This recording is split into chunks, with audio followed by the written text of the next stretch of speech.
მოგესალმებით. სამედიცინო გადაცემა იმუნიტეტის შაბათს 16 საათზე კვლავ ტელეკომპანია იმედის ეთერშია. ჩვენ კი როგორც ყოველთვის მისი წამყვანები ექიმები ნინო ნადირაძე და გიორგი ჩიჩუა ვართ. ახალი წლის დღეები გრძელდება და რადგანაც საახალწლო სუფრა კვლავ აქტუალურია, იმუნიტეტში დღეს კვებაზე ვისაუბრებთ.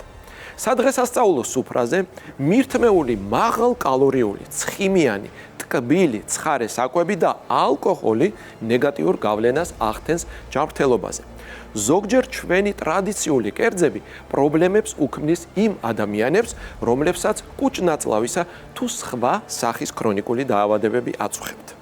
ამიტომ დღეს იმუნიტეტში ვისაუბრებთ, როგორ აისახება ჩვენს ორგანიზმზე საახალწლო მრავალფეროვანი კერძების მირთმევა და როგორ ვიკვებოთ ისე, რომ ზიანი არ მივაყენოთ ორგანიზმს.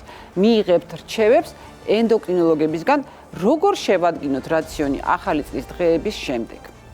და დღევანდელი გადაცემის სასაუბრო თემებია: დაბალანსებული კვება ახალი წლის დღეებში, ქრონიკული დაავადებების მქონე პაციენტების საახალწლო რაციონი, ალკოჰოლის მიღება მედიკამენტური თერაპიის დროს, კვების რეჟიმი სადღესასწაულო დღეების შემდეგ და ამ თემებზე სასაუბროთ მოვიწვიეთ ქალბატონი მაკა რაზმაძე, ჟურნალისტი, ტელეწამყვანი. მე ვარ გურმანი და ახალ წელსაც რა თქმა უნდა ყველაფერი გავსინჯე. გია ჯაჯანიძე, ტელეწამყვანი. მე ვარ ვეგეტარიანელი. რა სჭამდიო? ხაჭაპური, ნიგზიანი ბადრიჭი. ცომები. ოჰოჰოჰო. გადარჩი. კაგერ მოვედი. ქალბატონი ქეთი ღიბრაძე, ენდოკრინოლოგი. დავაკეთოთ განტვირთვა. განტვირთვა არ ნიშნავს კერძოდ შიმშილს. და ქალბატონი სოფო მებუკე, ენდოკრინოლოგი. ზომიერება არის ყველაზე ოპტიმალური ვარიანტი, ისევე როგორც კვების საკითხში, ასევე ალკოჰოლთან მიმართებაში. სანამ სტუმრებს მოვიწვევთ, ჩვენს მაყურებლებს შევახსენოთ პარტნიორების შესახებ. გადაცემის სპონსორია GM Pharma. ის წარმოადგენს საერთაშორისო მულტინაციონალურ ფარმაცევტულ კომპანიას, რომლის მედიკამენტები და ბიოლოგიურად აქტიური საკვები დანამატები იწარმოება დასავლეთ ევროპის ქვეყნებს და საქართველოს GMP-ს სერტიფიცირებულ საწარმოებში. GM Pharma ემსახურება მათ, ვისაც ყველაზე მეტად სჭირდება. და რა თქმა უნდა, წყალი მთის. მხოლოდ მან იცის ამ წყლის გემო, ვინც სრულყოფილად ცხოვრობს. წყალი მთის არ შეიცავს ბრომატს. წყალი მთის მათვისა, ვისი ცხოვრებაც სავსეა ენერგიით, წყალი მთის 0% ბრომატით. ყველა სასიცოცხლო პროცესი წყალთან არის კავშირში. იცხოვრე სრულყოფილად. თუ სრულყოფილად ცხოვრობ, მაშინ წყალი მთის შენთვისაა.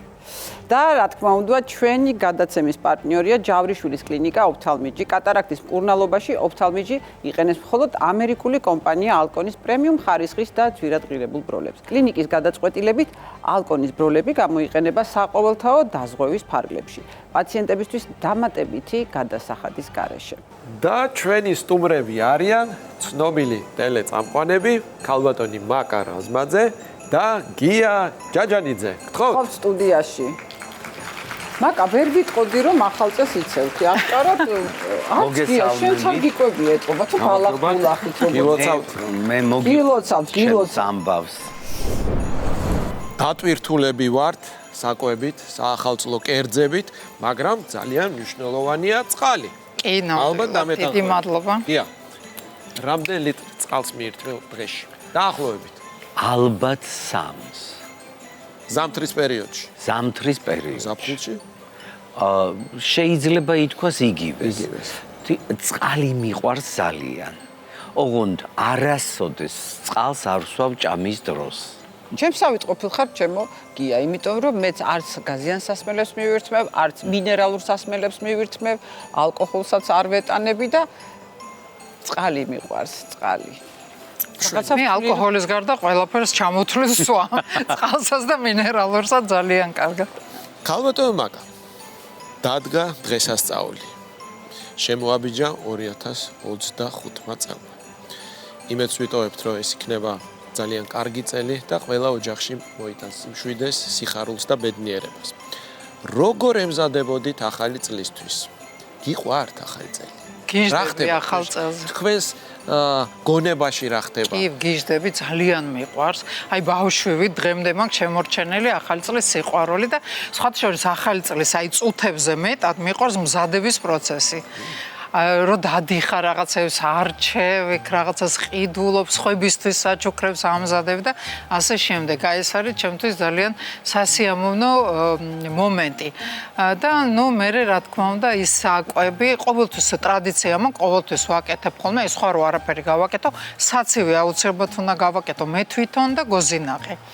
და როგორიც გამომივა ხოლმე საცივი და გოზინაყი, ისეთი წელი მაქვს ხოლმე. ხო, მართალია, ნათქვამია, როგორც შეხვდები, ისე გაატარებ რა.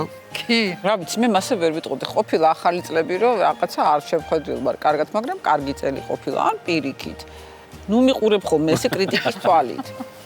გიასთან რა ხდებოდა?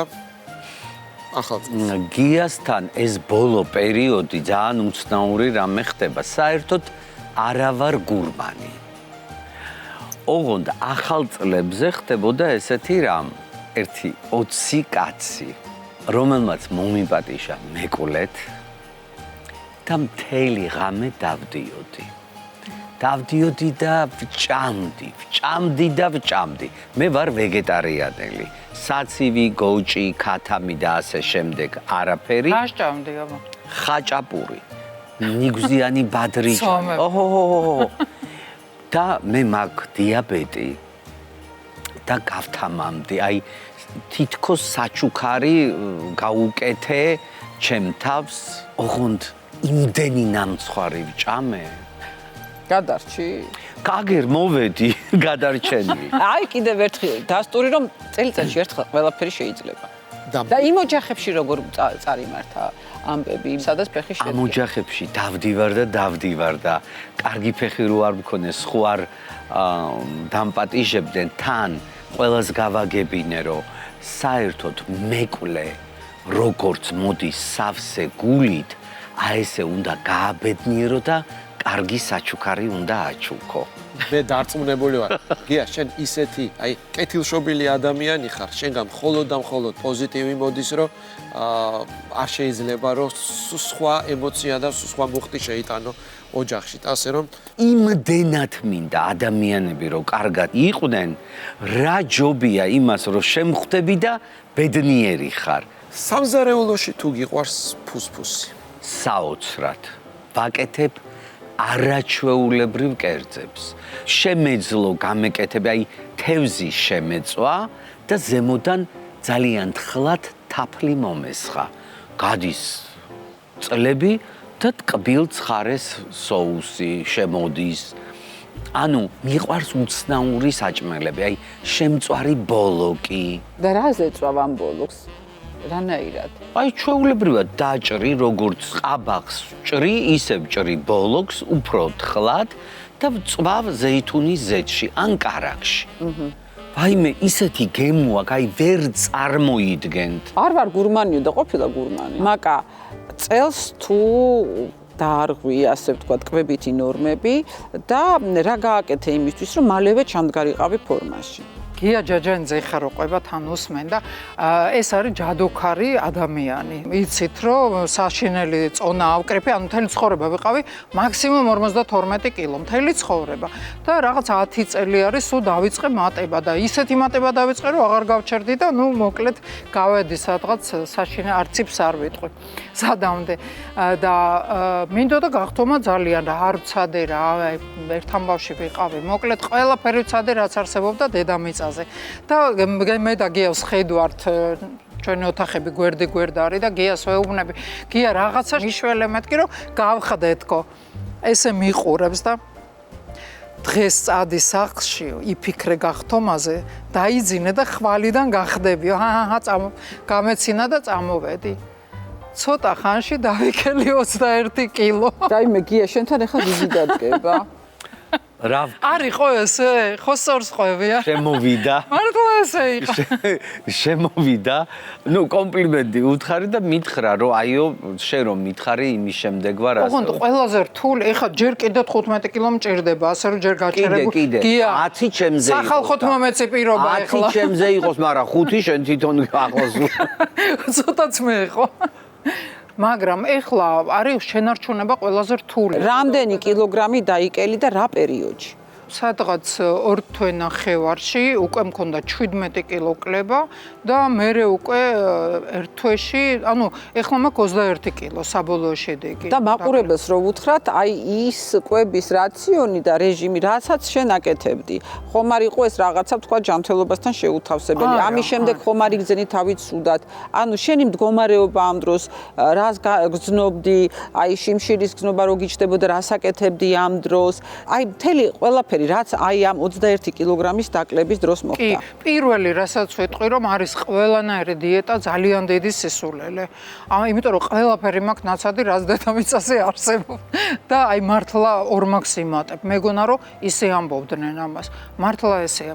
ანუ გავანაწილე, მე თვითონ მოვიგონე, ადამიანმა თვითონ უნდა მოიგონოს თავისთვის კვების რაციონი. ნუ რა თქმა უნდა, იმაზე დაყრდნობით, რასაც შევისწავლე ორგანიზმში რა პროდუქტი რა პროცესს ანვითარებდა და ეს ძალიან დამეხმარა სხვათა შორის. დაუშვათ აი ცილოვანი, ყველამ ვიცით ხო რომ უნდა ცილოვანი მიიღო, იმიტომ რომ ის ცხიმს წოვს და ბოსტნეული აუცილებლად უჯრედისიც უნდა მიიღო. პურიც არის რეკომენდებული, მე საერთოდ ცომს არ ვეკარებოდი, არც პური, არც არაფერი. ანუ ცომი უცდავარი. გავყავი ჩემი კვების რაციონი.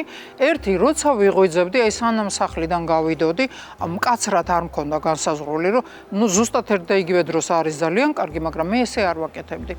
და ვიკვებებოდი, დაუშვათ აი 2 კვერცხი, კიტრი და მე ნელ-ნელა ისე ეჩვევი, რომ აღარ გინდება ამაზე მეტი. ის კი რომ 2 უკვე ბევრი იყო და 1-ზე გადავედი. და საღამოსკენაც დაახლოებით აი იგივე, შეიძლება ქათმის ფილე და პომიდორი, კიტრი ან რაღაცა ესეთი. ანუ ცილოვანი და უჯრედისის, ასე ვთქვათ, კომბინაცია გაგიკეთებია. გია მახსენა შაქრიანი დიაბეტი ტიპი 2. ქალბატონ მაკას თავისი კვების რაციონი აქვს.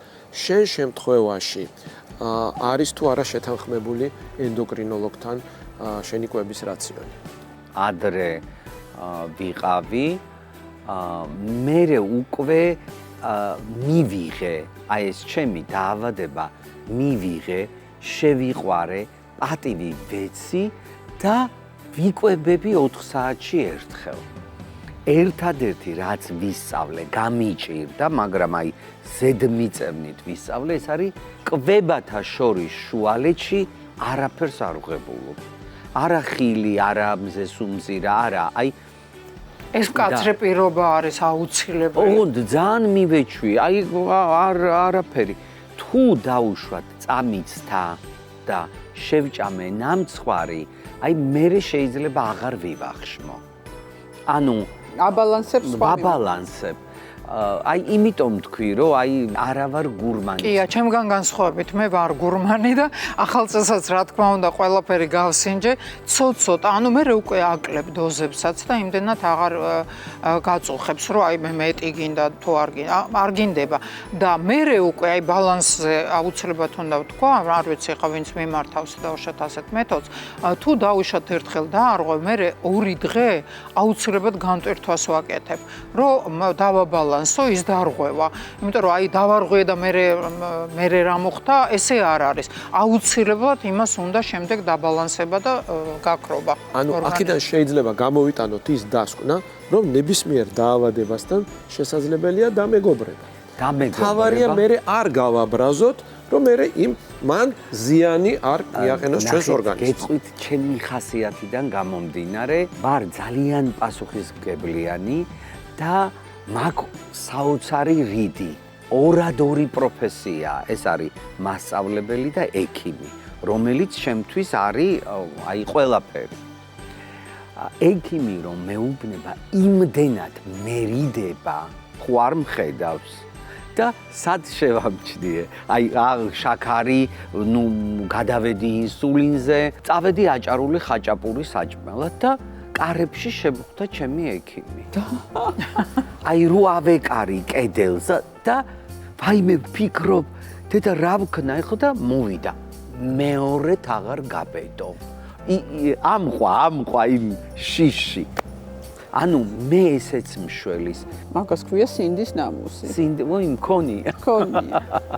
და მაკა მინდა გარდა იმისა, რომ აი ამ წონის კლების დროს ნუ ახლა ვიზუალური ეფექტი შეიცვალა და ასე შემდეგ ეს ძალიან მნიშვნელოვანია ქალბატონებისთვის განსაკუთრებით. შეგრძნებებში რა მეტამორფოზა მოხდა შენთან, აი როდესაც გქონდა 21 კილოთი მეტი და აი რამდენად ფიზიკურად შენ გაუმჯობესებულად იგრძენი თავი. რა თქმა უნდა, ბევრად გაუმჯობეს და ეხლა ამას არც უნდა მტკიცება, ისედაც გასაგებია. ბარიატრიამდე ვიყავი მისული, მინდოდა ძალიან გაკეთება და ვერ წარმომედგინა, რომ ბარიატრის გარეშე შეიძლება ადამიანმა მეგითხარი, რომ ახლა ინდექსი შენ არ ქონდა და გაჩერდი მეთქი მე ეს მახსოვს. გია და მაინც რიდი გაქვს ექიმების. ძალიან მოწესრიგებული კაცი ხარ. არის თუ არა ისეთი კერძი, ან რაღაც ქცევითი, აი კვებითი ქცევითი რაღაც მომენტები, რაზეც თქვათ უარს ვერ ამბობ ხოლმე, აი რაღაცა ძალიან რო გინდა რომ რაღაცა მიირთვა. აი ამ შემთხვევაში როგორ აკონტროლებ შენ თავს? აი წუხანდელ ამბავს გეტყვით. ვაკონტროლებ არა. მოდი ესე ვთქვათ, რომ აი ტვინს მივეცი ბრძანება.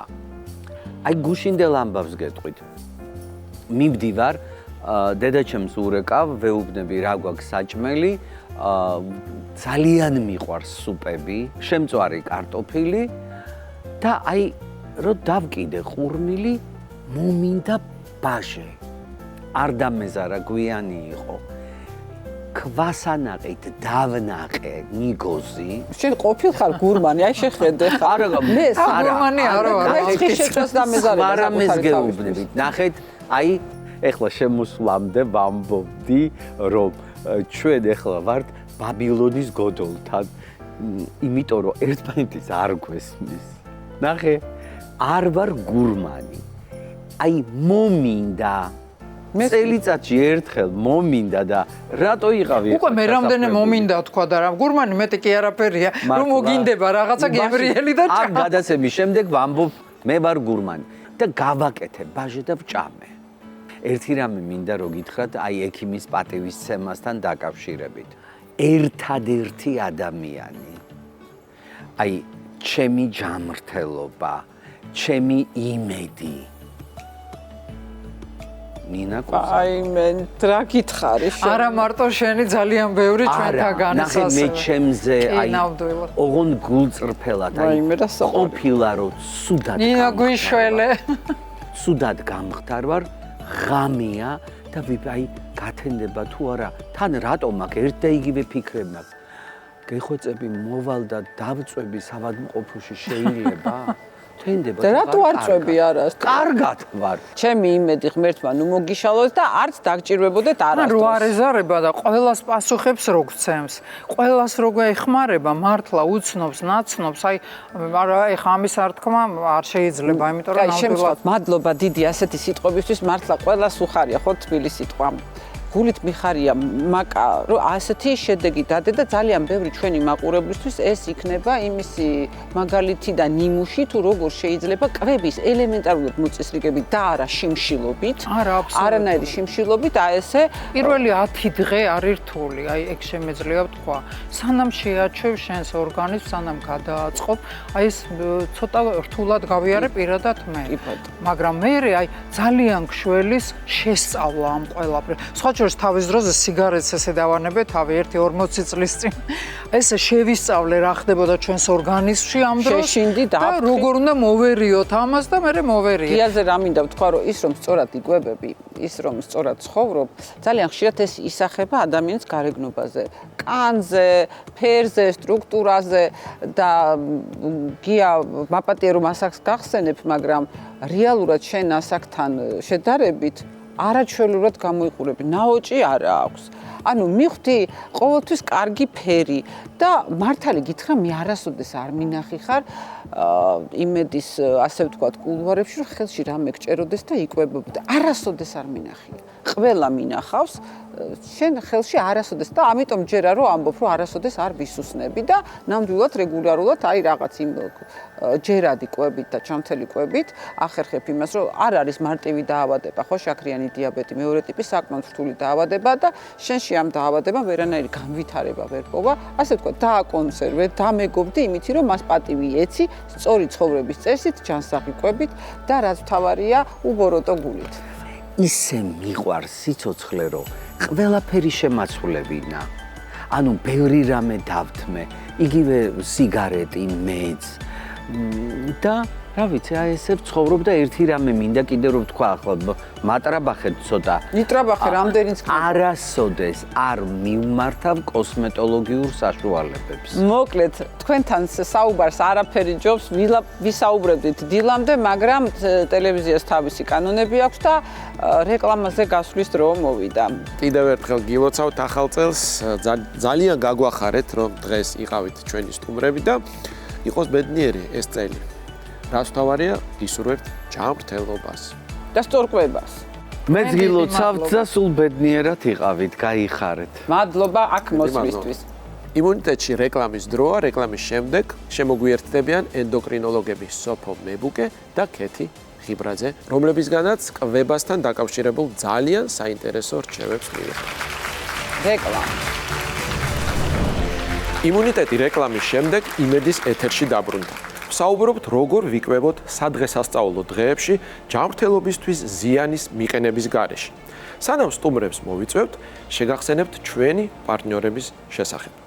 გადაცემის სპონსორია GM Pharma. ის წარმოადგენს საერთაშორისო მულტინაციონალურ ფარმაცევტულ კომპანიას, რომლის მედიკამენტები და ბიოლოგიურად აქტიური საკვები დანამატები იწარმოება დასავლეთ ევროპის ქვეყნებს და საქართველოს GMP-ს სერტიფიცირებულ საწარმოებში.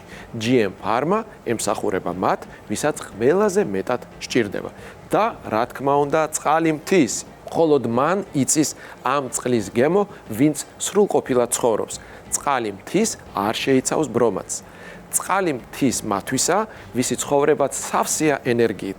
წყალი მთის 0% ბრომატით. ყველა სასიცოცხლო პროცესი წყალთან არის კავშირში. იცხოვრე სრულყოფილად. თუ სრულყოფილად ცხოვრობ, მაშინ წყალი მთის შენთვისაა. და რა თქმა უნდა, ჩვენი გადაცემის პარტნიორია ჯავრიშვილის კლინიკა ოფთალმიჯი. კატარაქტის მკურნალობაში ოფთალმიჯი იყენებს მხოლოდ ამერიკული კომპანია ალკონის პრემიუმ ხარისხის და ძვირადღირებულ ბროლებს. კლინიკის გადაწყვეტილებით ალკონის ბროლები გამოიყენება საყოველთაო დაზღვევის ფარგლებში, პაციენტებისთვის დამატებითი გადასახადის გარეშე. და გიორგი, მოდი მოვიწვიოთ ჩვენი სტუმრები. ქალბატონი ქეთი ხიბრაძე, ენდოკრინოლოგი და ასევე ენდოკრინოლოგი ქალბატონი სოფო მებუკე. მოგესალმებით. მოგესალმებით. მოგესალმებით. ძალიან საჭირო დროს მოხვედით. მეც გილოცავთ, მოგზანდით. პირველ რიგში უნდა შემოგთავაზოთ წყალი. სიამოვნებით. მადლობა. ქალბატონო ქეთი, ჩვენ ხშირად ვსაუბრობთ იმაზე, თუ როგორ უნდა იკვებოს ადამიანი, ვახსენებთ დაბალანსებული კვება და რას ნიშნავს ეს. მოდით უფრო დეტალურად განვმარტოთ ჩვენს მაყურებელს, თუ რას ნიშნავს დაბალანსებული კვება და რატომ არის ეს ძალიან მნიშვნელოვანი ჩვენი ჯანმრთელობისთვის.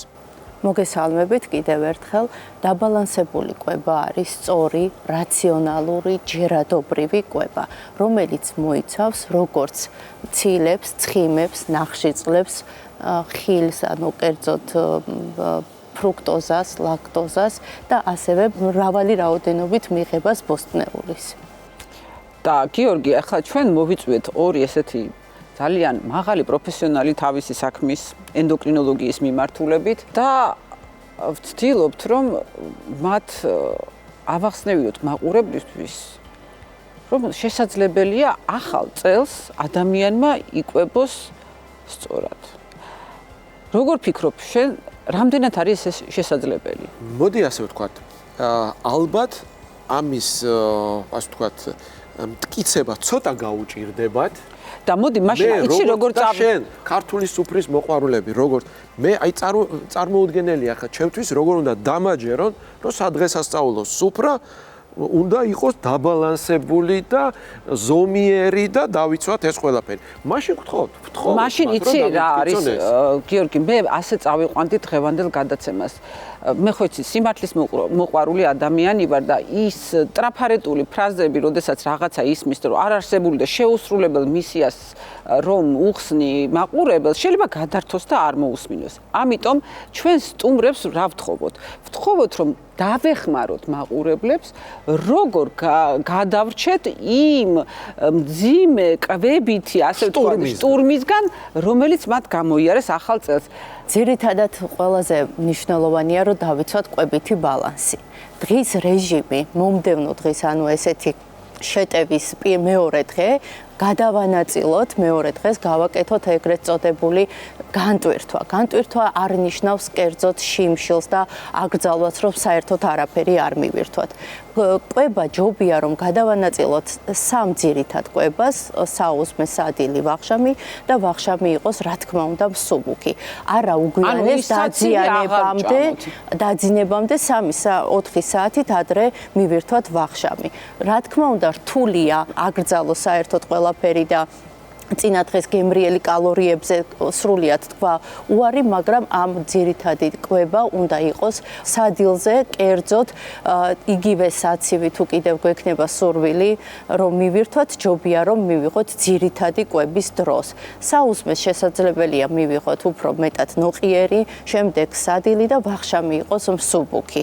და ძირითადად ვახშამზე მივირთვათ ბოსტნეული, რომ მეორე დღეს, ანუ მესამე დღეს ისე არ აღმოჩნდეთ როგორც პირველ დღეს. ქალბატონო ქეთი, მოდით ჩვენ ავიღეთ დროის რა მონაკვეთი 1-დან 14-მდე ძველ ახალ წლამდე. დიახ. ანუ დასაშვებია ასე რომ ერთი დღე დავიტვირთეთ, მეორე განტვირთვა, მესამე ისევ დავიტვირთეთ, მეოთხე განტვირთვა. ეს შენთვის დიეტას იწყო? როგორ არის? აი ეს თქვენგან მაინტერესებს. შესაძლებელია თუ არა? ეშმაკობები ასწავლე გიორგის. რეალურად უმჯობესია პირველი 2 დღე ვიცეთ ჩვენს თავს ეგრეთ წოდებული დატვირთვის და მაქსიმუმი მესამე დღე უკვე შეუძლებელია რომ არ შეიძლება რომ პაციენტმა ისევე გააგრძელოს ეს. მესამე დღიდან შეგვიძლია რომ გავაკეთოთ განტვირთვა, მეოთხე დღეს უკვე ჩავრთოთ მცირედი ფიზიკური აქტივობა და მაქსიმალურად შევეცადოთ რომ ესე გადავანაწილოთ 14 რიცხვამდე. რაც შეეხება თვითონ საკვებს, რასაც ჩვენ ვიღებთ ახალ წელს. რამდენად არის ეს ჯანმრთელობასთან შესაბამისობაში ცალკეული ის პროდუქტი, რასაც ტრადიციულად ახალ წელს მივირთმევთ ხოლმე. ყველაზე მძიმე დარტყმას საახალწლო სუფრიდან, რომელი ახდენს ჩვენს ორგანიზმზე. თუ უბრალოდ იმის მიხედვით, თუ ადამიანს რა პრობლემა აქვს, შეგვიძლია პროდუქტები დავყოთ, რომ აი გულსიზრდათა დაავადებები, ვისაც აქვს ერთი კონკრეტული პროდუქტი, კუჭ-ნაწლავის სისტემის პრობლემები, ვისაც აქვს იქ რაღაც სხვა პროდუქტია. ძირითადი საკვები ეს არის მაღალკალორიული საკვები, კერძოდ ცხიმიანები, ნიგზიანებით გამდიდრებული საკვები, ასევე ტკბილეული, რომელიც პაციენტებში, რომელთაც აქვთ ქრონიკული დაავადებები, კერძოდ შაქრიანი დიაბეტით მქონე პაციენტებში ჭარბი რაოდენობის ტკბილეულის მიღება იწვევს შაქრის დონის მატებას და ძალიან მაღალ რისკ ჯგუფში არიან ასეთი პაციენტები ჰიპოგლიკემიისა. კერძოდ ასევე არტერიული ჰიპერტენზია, როდესაც ჭარბი რაოდენობით ნიგზიანი საკვების და მარილიანი საკვების მიღების დროს გულსისწრაფთა სისტემით დაავადებული პაციენტებში ხდება არტერიული ჰიპერტენზიის მომატება და ამ დროს ხდება მაღალი რისკის ჯგუფში განვითარდეს შესაძლებელია ინსულტი და ინფარქტი. მაინტერესებს, შეიძლება თუ არა გარკვეული გართულებები მოყვეს აი ამ გასტრონომიულ შტურმს, ასე ვთქვათ, ზუსტად იმ დღეებში. შესაძლებელია თუ არა რომ ამან პროვოცირება გაუკეთოს, ვთქვათ, პრედიაბეტი გადაიყვანოს, ან რაღაც გარკვეული მეტაბოლური დარღვევების ტრიგერი მოახდინოს, ანუ უბიძგოს დაავადების განვითარების. რა თქმა უნდა, გეთანხმებით შესაძლებელია, რადგან შესაძლებელია მოხდეს გასტრიტის გამწვავება, ასევე შესაძლებელია ნახკენჭოვანი დაავადების გამწვავება და მწვავე შეტევით მოხდნენ კლინიკაში, ასევე პანკრეასის ჰორმონების ლიპაზას და ამილაზას მატება ხდება ამ ჭარბი რაოდენობის ტკბილეულის ტკბილეულის და შემწვარმოხრაკულების მიღებით და შესაძლებელია გამწვავდეს პანკრეატიტით. რეკომენდაცია, რა თქმა უნდა, აუცილებელია, რომ რაღაცნაირად დავაბალანსოთ და ყველაფერი ერთდროულად არ მივიღოთ ერთ კვებაზე. ქალბატონო სოფო, პაციენტს აქვს პრედიაბეტი, ან უკვე ჩამოყალიბებული შაქრიანი დიაბეტი მეორე ტიპის და ამ დროს ახალი წელია და ამ დროს გოზინა ყიდებს სუფრაზე. რა შვება ამ დროს ადამიანი? აი, წელიწადში ერთხელაა ხო ეს დღე? რამდენად არის დასაშვები, რომ თუნდაც იმ წელიწადში იმ ერთ დღეს ამ დაავადების მქონე პაციენტმა მიირთვას გოზინაყი და თუ არის რაღაც კონკრეტული რაოდენობა, რაზეც შეიძლება წაცდეს ხელი. მოგეხსენებათ ქართული სადღესასწაულო სუფრა, როგორი მრავალფეროვანი, მაღალკალორიული, მაღალცხიმიანია და შესაბამისად მისი შემადგენელი კომპონენტებიდან გამომდინარე ხასიათდება როგორც გემრიელი პროდუქტებით, მრავალფეროვანი კერძებით, რასაც ვერ ვიტყვით, რომ ქრონიკული დაავადების შემთხვევაში ყველასთვის მისაღებია რომ მიირთვან. თუმცა მოგეხსენებათ ადამიანები ვართ, ეს არის ძალიან დიდი ნებისყოფის საკითხი, რომ ვთქვათ, იგივე გოზინაყის შემთხვევაში დიაბეტიანმა პაციენტმა უარის თქვას და ამოიღოს სრულად რაციონიდან, თუნდაც წელიწადში ერთხელ. რა თქმა უნდა, შეუძლია მიიღოს, მაგრამ ეს უნდა იყოს მხოლოდ ერთეულის შემთხვევები, მაგრამ გამომდინარე იქედან, რომ ის ინსულინზე იმყოფება თუ ტაბლეტზე, მოხდება დოზის კორექცია. რათა შესაბამისად არ მოგვცეს შემდეგ დღის მეორე ნახევარში ან ჭამის შემდეგ შაქრის ციფრების მომატება. კაცრი კონტროლის ფონზე ის იქნება ინსულინის ინექციის დამატებითი დოზებით თუ ტაბლეტოთერაპიის დოზების მომატებით შეიძლება მიიღოს, მაგრამ მხოლოდ ცალკეულ შემთხვევებში და არა სისტემატიურად, რა თქმა უნდა. და რა თქმა უნდა კითხვა, რომელიც უფრო მეტად აწუხებს მამაკაცებს, ალკოჰოლი. ალკოჰოლის შემთხვევაში მინდა გითხრათ, რომ ზომიერება არის ყველაზე ოპტიმალური ვარიანტი, ისევე როგორც კვების საკითხში, ასევე ალკოჰოლთან მიმართებაში. კერძოდ, გარდა იმისა, რომ ალკოჰოლი თავად წარმოადგენს მაღალკალორიულ პროდუქტს, ვინაიდან განსაკუთრებით ღვინო, რომელიც ყურძნის გამზადდება, მაღალი გლიკემიური ინდექსის შაქრებს შეიცავს, ასევე საუბარი მაქვს სხვადასხვა სპირტის შემადგენლობაზე, 40%-იანი იქნება ეს კონიაკი, ვისკი თუ ასე შემდეგ.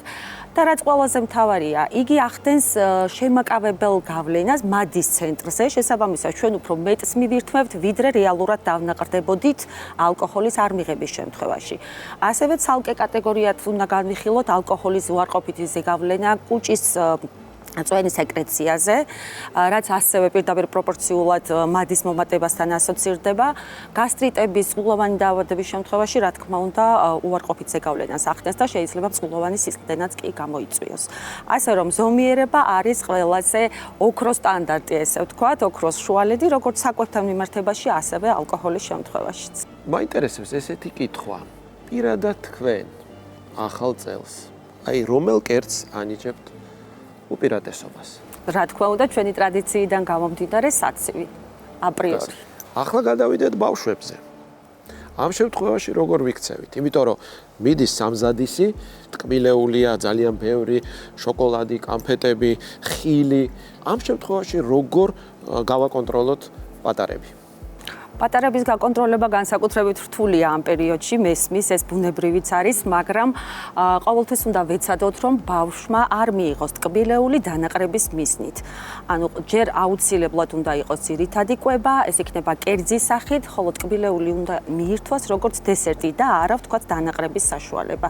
ხშირადაც არის შემთხვევები, როცა გვიან გრძნობენ ბავშვები დანაყრებას და იმაზე მეტი გამოსდით რეალობაში მირთმეული ტკბილი, რაც გავლენას ახდენს შემდგომ ამ თუ იმ პროცესზე.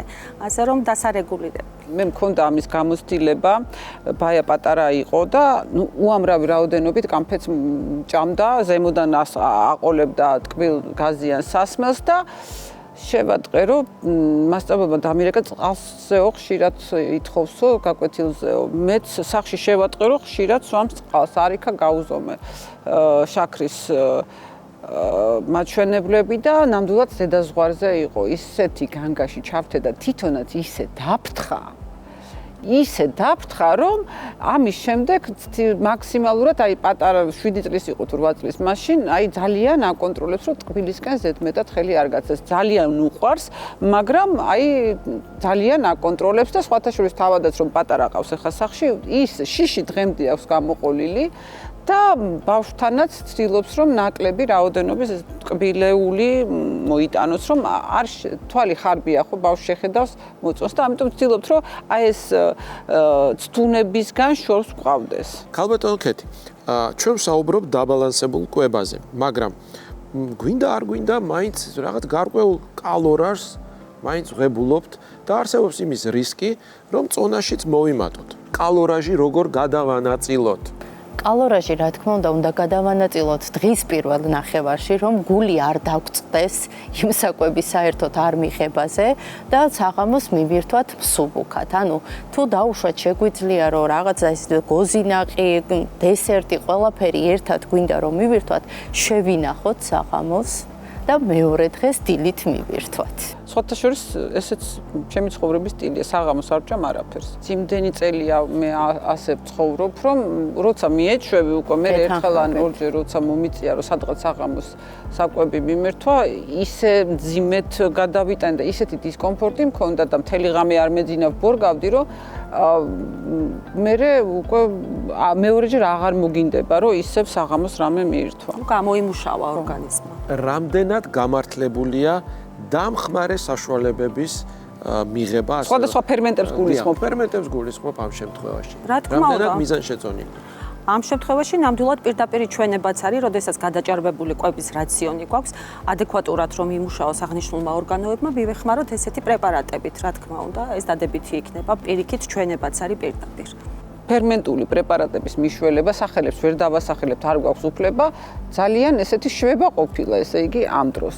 მე მინდა რომ თქვენ ჩვენს ტელემაყურებლებს თქვენი სპეციალობიდან გამომდინარე კვებითი რეკომენდაციები, ეგრეთ წოდებული დიეტ მაგიდები, რომ ვუთხრათ მაყურებლებს, რომ ახალი წლის შემდეგ, რომ ის აკრეფილი წონა, გარდა იმისა, რომ ფიზიკური აქტივობა აუცილებელია, რომ ძალიანაც ორგანიზმი სტრესში არ იყოს, რომ ეხლა მკვეთრად შიმშილობაზე გადახვიდე, მაგრამ ამავე დროს იმ დაგროვილ კალორიებს რაღაცნაირად გამოვეთხოვოთ. გისმენთ ქეთისაც, სოფოსაც, თქვენი ასე ვთქვათ პატარ-პატარა პროფესიული ეშმაკობები. კერძოდ ვიწყებთ ესე. დილას ვიწყებთ, რა თქმა უნდა, საუზმით. საუზმე უმჯობესია იყოს ბურღულეული. შემდეგ საუზმიდან სადილამდე უმჯობესია რომ მივირთვათ ხემსის სახით ხილი. სადილი უმჯობესია რომ იყოს წვნიანი, ცილოვანი პროდუქტით გაჯერებული და საღამოს მივირთვათ თევზი ან ფრინველის ხორცი ბოსტნეულთან ერთად და ეს იყოს დაახლოებით არაუგვიანი 7 საათისა.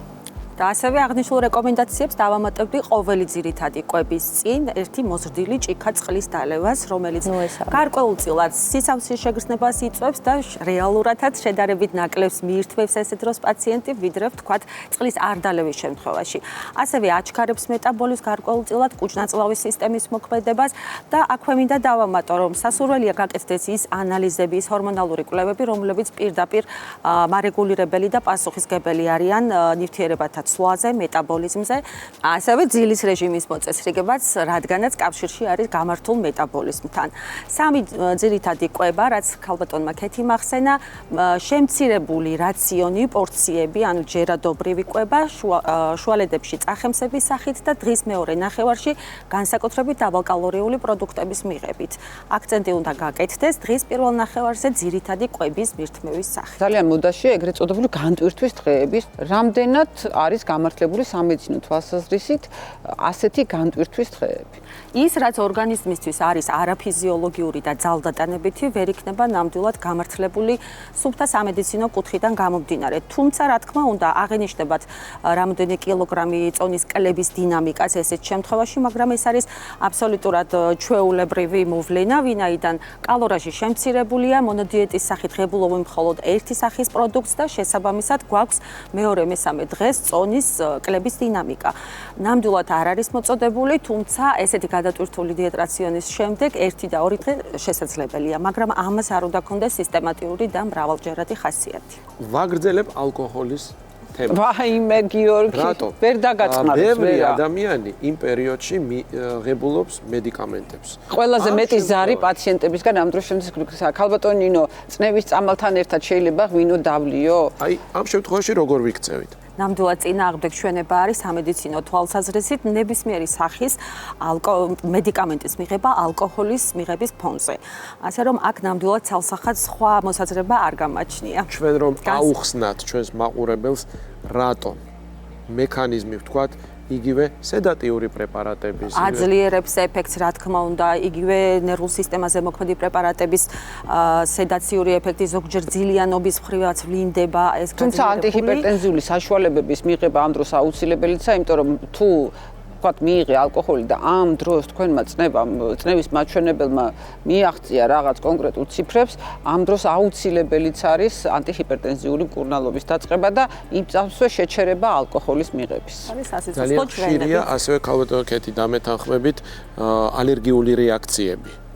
დიახ, რა თქმა უნდა, იმიტომ რომ გარკვეულ პაციენტებმა ბევრმა არ იცის, საკვებზე აქვთ ალერგია, ალკოჰოლზე, მედიკამენტებზე აქვთ ალერგია და ამ დროს მიღების შემთხვევაში გამოვლინდება ხოლმე მოულოდნელად, დიახ, ჯვარედინად ალერგიული რეაქცია და რა თქმა უნდა, დროულად უნდა მოხდეს მედიკამენტის მიღება ან ექიმთან ზარის განხორციელება და დახმარება. ალკოჰოლი თვითონ ზრდის ორგანიზმის წყალზე მოთხოვნილებასაც და წყლის შეკავება ხდება შესაბამისად არტერიული წნევად პირდაპირ კავშირშია ესეთ მექანიზმი. ამიტომ ყველა შემთხვევაში ზომიერება არის ის მთავარი, რაც ჩვენი ჯანმრთელობის საწინდარია და არ არსებობს ისეთი უნივერსალური საშუალებები სამედიცინო თვალსაზრისით, რომელიც ზედმეტად ჭარბს აკვებს, ჭარბი ალკოჰოლის მიღებას თუ სხვა ესეთ ორგანიზმისთვის მავნე რაღაცებს, რომ რაღაცა შეეშველოთ. რეალურად საკმაოდ დამაზიანებელი ეფექტი აქვს ამ ყველაფერს ჩვენ ორგანიზმზე და წელიწადში ერთხელ ეს ყველაფერი ასატანია, მაგრამ ამას არ უნდა გქონდეს ხშირი სისტემატური ხასიათი და მოკლედ შევთანხმდეთ ჩვენს კოლეგებთან, რომ წელიწადში ერთხელ მივცეთ ამისი საშუალება ჩვენს ტელემაყურებლებს და შემდეგში აი ეს კვებითი, ასე ვთქვათ, რეჟიმი, რომელიც დღეს გაგვანდეს ჩვენმა სტუმრებმა, განვახორციელოთ და აღვადგინოთ ორგანიზმში დარღვეული ის ბალანსი, რაც ჭარბმა საკვებმა თუ ალკოჰოლმა გამოიწვია. და რა თქმა უნდა, ამ შემთხვევაში მე გადავდივართ ისე ვუბრუნდებით ჯანსაღი ცხოვრების წესს და უნდა დავიცვათ პრინციპი, როგორც ლათინური ფრთიანი ფრაზა გვეუბნება mens sana in corpore sano, ხო? ჯანსაღს ხეობაში, ჯანსაღი სულ. კიდევ ერთხელ გილოცავთ ახალ წელს, მადლობა რომ მოხვედით. მადლობა თქვენ მოწვევისთვის. ძალიან ეცადეთ რომ ჩვენი მაყურებლისთვის ასე ვთქვათ ხსნა მეტნაკლებად ხსნის გზა გეჩვენებიათ, ხოლო მაყურებლებს ზუსტად ერთი კვირი დავემშვიდობებით, შევხვდებით ზუსტად ერთ კვირაში 16 საათზე იმედის ეთერში გადაცემა იმუნიტეტი. გვიყურეთ და აიმაღლეთ თქვენი იმუნიტეტი.